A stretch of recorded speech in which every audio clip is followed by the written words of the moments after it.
प्रधानमंत्री जी की अनुकंपा से जब गाजीपुर जनपद को मेडिकल कॉलेज मिला तो हम लोगों ने कहा कि इसको महर्षि विश्वामित्र को समर्पित किया जाए, क्योंकि पहले ऋषि हैं, महाराज गांधी के पुत्र हैं, पहले ऋषि हैं जिन्होंने आतंकवाद को पहचाना था और आतंकवाद का जवाब कैसे दिया जाना चाहिए। भगवान राम का संकल्प उस अभियान में सदैव एक नई प्रेरणा प्रदान करता है।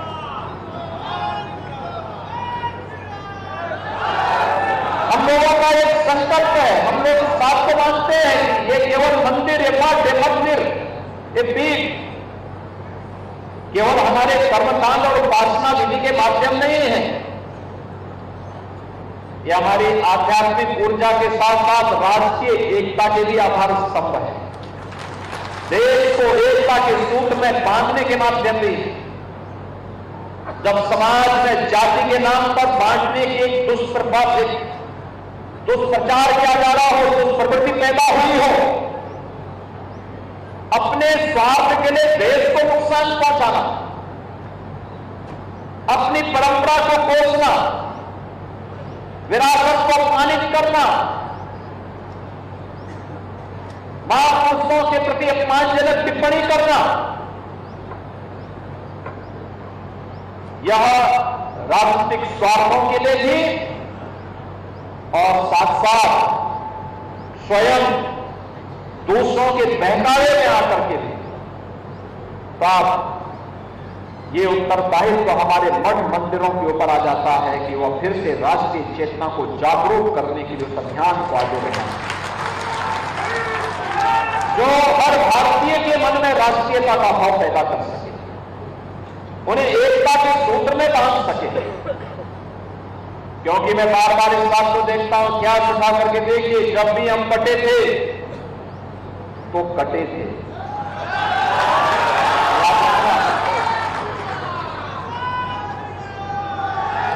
एक थे तो नेक थे। अभी यहां पर हम लोग मंच पर हर भारतीय के मन में भारतीयता का भाव आना चाहिए। हम लोगों ने अभी मंच में वीर अब्दुल हमीद के परिवार के सदस्यों को सम्मानित किया। भारत का परमवीर चक्र भारत माता के उस सपूत को प्राप्त हुआ जिन्होंने 1965 के युद्ध में दुश्मन देश पाकिस्तान को नागों चने चबाने में भारत माता के पुत्र के रूप में अपने दायित्व का निर्वहन किया।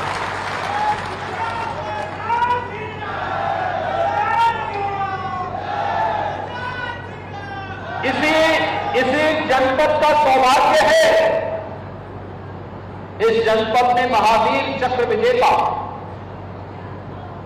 पांडित जी के परिवार के सदस्यों को भी अभी हमने मंच पे सम्मानित किया। संत को लोक कल्याण के लिए समर्पित होता है। माध्यम अलग अलग हो सकते हैं, कोई विशुद्ध आध्यात्मिक क्षेत्र में अपनी आध्यात्मिक ऊर्जा से लोक मंगल की कामना करता है, उसके अनुरूप समाज में जन जागरण का अभियान चलाता है, और कोई आध्यात्मिक और भौतिक दृष्टि से उन सभी कार्यों को आगे बढ़ा करके राष्ट्र मंगल की कामना में अपना योगदान देता है। और यही भारत की सबसे बड़ी पहचान है। दुनिया के अंदर भारत की पहचान अपनी आध्यात्मिक चेतना को लेकर के है। जब तक भारत का नागरिक अपनी आध्यात्मिक चेतना को ध्यान में रख करके कार्य करेगा और फिर उसके उपरांत भौतिक विकास के कार्यक्रमों को आगे बढ़ाएगा, उसके परिणाम उतने ही मजबूती के साथ भारत को पुनः विश्व गुरु के रूप में स्थापित करने में मददगार है। संकल्प जब हम लिख लेते हैं, या आवश्यक नहीं कि उसी समय वो पूरे हो जाए, समय लग सकता है। थोड़ा धैर्य हम लोगों को रखना चाहिए। याद करिए, जब सत्संकल्प होता वह कैसे सार्थक होता है। आज से 7 वर्ष, 8 वर्ष पहले, 10 वर्ष पहले लोगों के लिए यह एक सपना था और विरोधियों के लिए यह बोलने का एक अवसर भी होता था। जब राम भक्त कहते थे कि रामलला हम आएंगे, मंदिर वहीं बनाएंगे, लोग बोलते थे बना लेंगे क्या। लेकिन हम लोगों का संकल्प था, पूरा देश एक साथ एकजुट होकर के, जब राष्ट्रीय स्वयंसेवक संघ के मार्गदर्शन में, उनके नेतृत्व में, पूज्य संतों का के आशीर्वाद से पूरे देश का सनातन धर्मावलंबी एकजुट होकर के संकल्प के साथ बनता है, तो परिणाम हम सबके सामने आता है। कोई सोचता था 8 वर्ष पहले, 5 वर्ष पहले लोगों के लिए सपना था, लेकिन अब हकीकत हो चुकी है। जब प्रधानमंत्री मोदी जी ने 2020 में अयोध्या में राम जन्मभूमि में मंदिर निर्माण का आधारशिला रखी थी, और यही नहीं, गत वर्ष प्रधानमंत्री जी ने रामलला को अपनी जन्मभूमि में विराजमान भी कर दिया है। ये केवल भारत के अंदर ही संभव है। भारत की परंपरा ने अपनी विरासत को सगुण और निर्गुण दोनों ब्रह्म को की उपासना मान करके आगे बढ़ाया है। हमारे यहां निर्गुण ब्रह्म के सबसे बड़ी परंपरा में अगर हम देखते हैं तो देवादिदेव महादेव उस परंपरा के सर्वपूज्य देव माने जाते हैं। अनेक शाखाएं उससे बाद में आगे बढ़ती हुई दिखाई देती हैं, लेकिन जीवन की सच्चाई को जानने के लिए दुनिया को, विश्व मानवता को अगर कभी किसी की शरण में आना पड़ेगा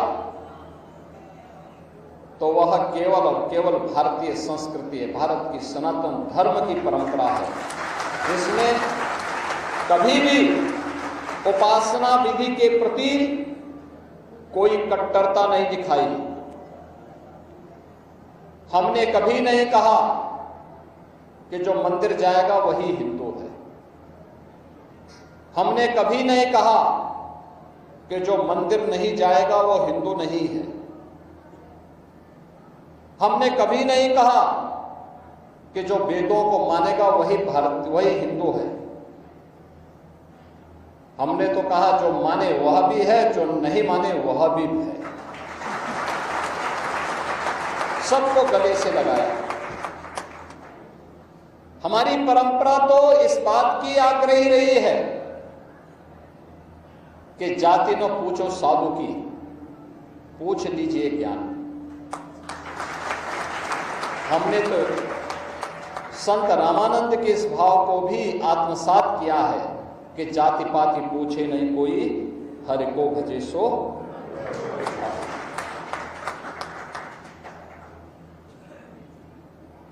आध्यात्मिक विरासत की यह ज्ञान परंपरा बड़ी अद्भुत है और बहुमूल्य भी। दुनिया जहां तक नहीं पहुंच पाई है अभी तक, दुनिया ने भौतिक उपलब्धियां बहुत हासिल की होंगी और कर भी रही है। ये विकास की प्रक्रिया का हिस्सा है, लेकिन भारत के ऋषि मुनियों ने अपने दिव्य ज्ञान से, दिव्य चक्षु से